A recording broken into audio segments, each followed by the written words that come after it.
Hi, this is Charlie, and this is my wonderful, awesome, totally great video blog example that is based on the forward, preface, and introduction of Tammy Spry's wonderful book, Body Paper Stage. In the preface, Norman Denzin. Now, Norman Denzin wrote the preface, and he is a professor emeritus from the University of Illinois Urbana-Champaign, and he seems to be an expert in sociology and communication and qualitative research and all the things that Tammy's writing about. He says about three things about Tammy's book. Number one, he says that many people argue that we can only study the world and culture from our own experience. He says that on page 11, which is to say that we can only look at the world from our own subjective point of view. He says that Tammy shows us how to move from the body or lived experience, where we have our own subjective point of view, to the written page, and then from the page to the stage, which he says is that uncertain, unstable site where we navigate gender, class, language, race, intimacy, and power, and that's on page 12. And then he also mentions that she talks about her own stories of loss and healing in the book.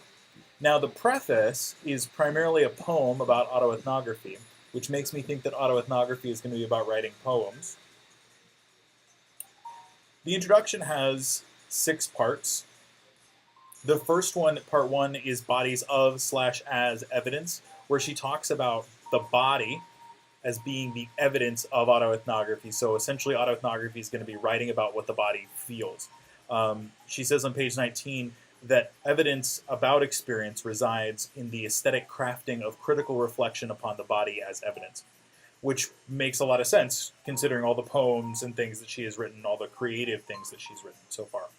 On page 22, she mentions that knowledge is evocative, but that evoking emotion is not the same thing as knowledge, which I think means that like just making art isn't the same thing as scholarship. You have to do something more to make art into scholarship. We'll find out what that is, I guess.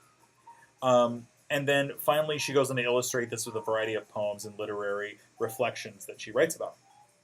Part 2 is called The Body of the Book, and she says that the book is about, quote, intersections, negotiations, collisions, and coalesces involved in performing critical autoethnography.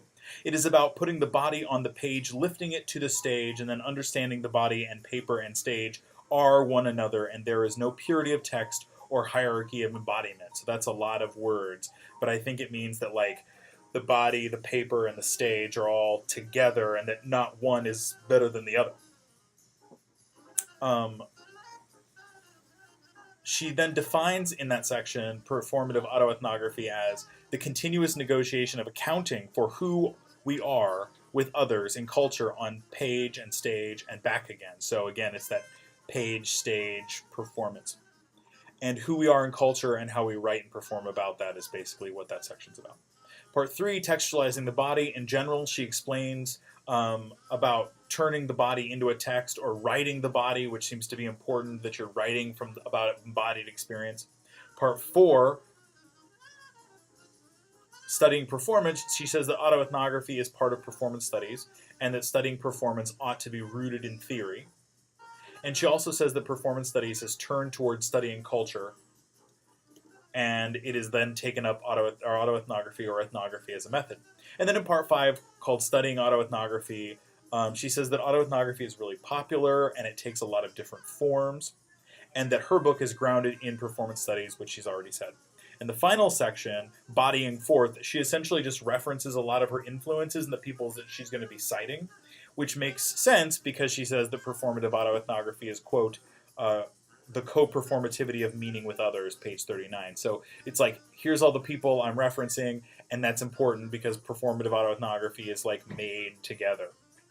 So one of the questions I have about this is, how is it that, or what is the distinction between just regular art and performative autoethnography, which seems to be like art / scholarship hybrid? I want to figure out how that works more so.